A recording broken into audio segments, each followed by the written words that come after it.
Bonsoir les amis, j'espère que vous allez bien. Les amis, les choses ne sont pas très bonnes pour Trump. Trump subit un peu la pression de part et d'autre.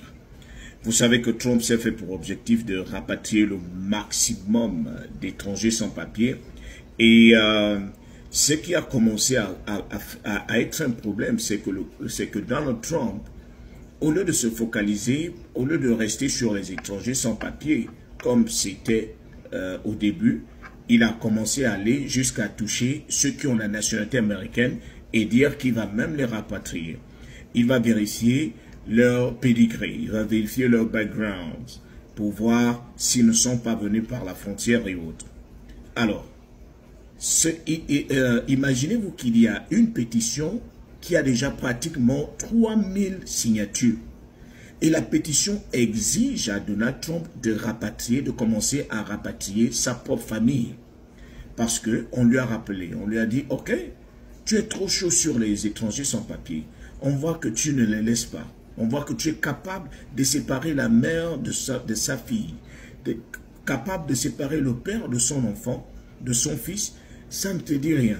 Mais tu oublies que tu as une famille. Tu oublies que nous avons ici des traces qui montrent que tes grands-parents sont venus par la frontière en rampant. Les grands-parents de ta femme sont venus par la frontière en rampant. Ta femme elle-même, elle n'est pas née ici, elle n'est pas américaine, elle provient de la Slovénie. Elle n'a eu sa nationalité américaine qu'en 2006. Parce qu'elle est venue à travers un autre programme que tu combats aujourd'hui. Donald Trump, on ne peut pas avoir deux poids, deux mesures. La charité bien ordonnée commence par soi-même. Si tu veux appliquer la loi pour ceux qui sont venus d'ailleurs, tu veux les renvoyer, commence à appliquer cette loi dans ta propre maison. Ton fils, que les Américains appellent aujourd'hui Uncle Baby, parce que lui-même, il est né d'une maman qui n'avait pas la nationalité américaine et d'un autre parent. Ok?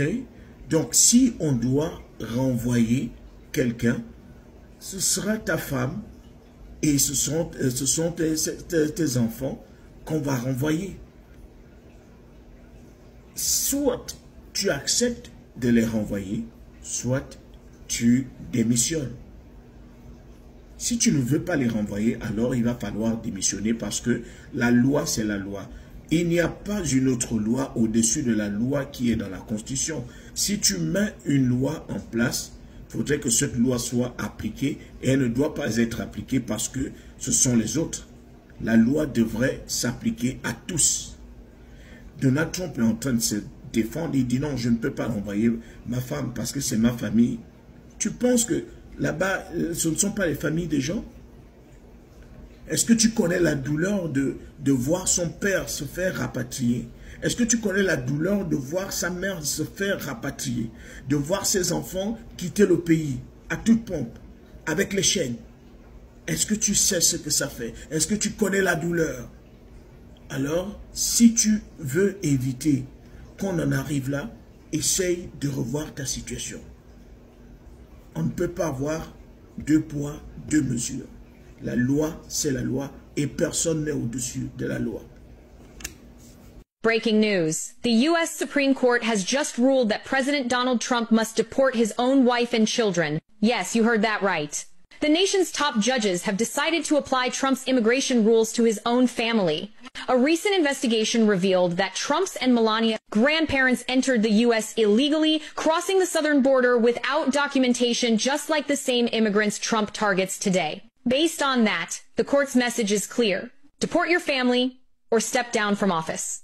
A new executive order states that Melania and their children must leave the U.S. immediately unless Trump resigns. The judges said it best. Justice starts at home. How can you destroy immigrant families while shielding your own? Trump has deported mothers, broken up families, and punished the vulnerable, but his own family with the same background, untouched. Being rich and white shouldn't put you above the law. This ruling is historic. People are flooding social media because today, justice finally caught up to Trump. Share this before it disappears. What's happening has never been seen in U.S. history.